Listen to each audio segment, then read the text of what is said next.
I am Tayari Jones, and I am Prairie View A&M University's 2024 Toni Morrison Writer-in-Residence. This is not my first visit to Prairie View, but this is my first time back at Prairie View in 25 years. My very first job was here. I taught in the Banneker Honors Program when I was just out of school, and this is my first time back. And I am thrilled to come back as the Writer-in-Residence because the very first novel I ever wrote was when I was on the faculty, a very young faculty member here at Prairie View. I wrote a novel, and so I think of this place as where I got my start. When I went to college, I knew that I liked to read and I liked to write, but I didn't know that I could be a writer. I didn't know it could be anything more in my life than just a hobby. And when I was a freshman at Spelman College in Atlanta, I met a writer, and she was my teacher. Her name is Pearl Clegg. And one day she said to me, "What are you thinking about?" And I got ready to tell her, and she said, "No, don't tell me, write it down." And in that simple bit of attention, write it down, she became my first audience and made me feel like I was a writer, that someone out there wanted to read my thoughts. I think all artists draw from our personal experiences, even if we don't draw from what happened to us. Like, I never write about anything I have not felt.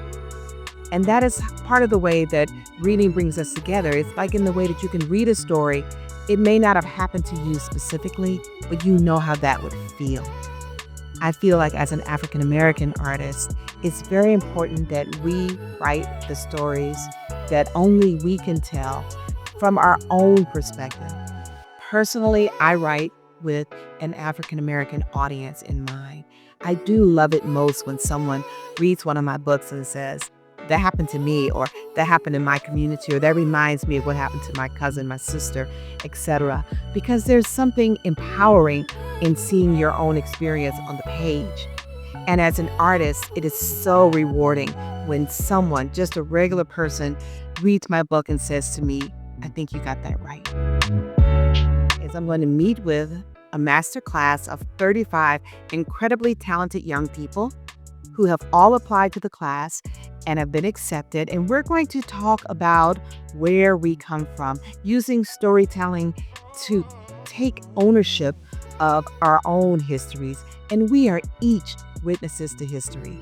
Sometimes we feel like, well, I'm just a regular person, I'm not a witness, but we are. No one can tell our stories the way we tell them ourselves.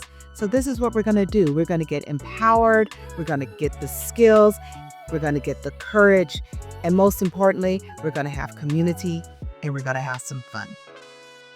I think the main advice I would give is this. A lot of times people think they can't be a writer because they don't have enough time. They're busy, they're in school, they're working, they're taking care of their kids, they're taking care of their parents. There's so many things that we all do every day, and we think, well, there's not time enough to write. But I want everyone to remember this. The things that make your life busy are the things that make your writing good. I don't want to read a book by someone who has nothing to do.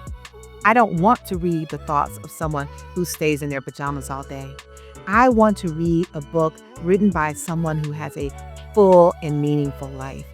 And there is another person out there who is just as busy as you are, who thinks that no one understands.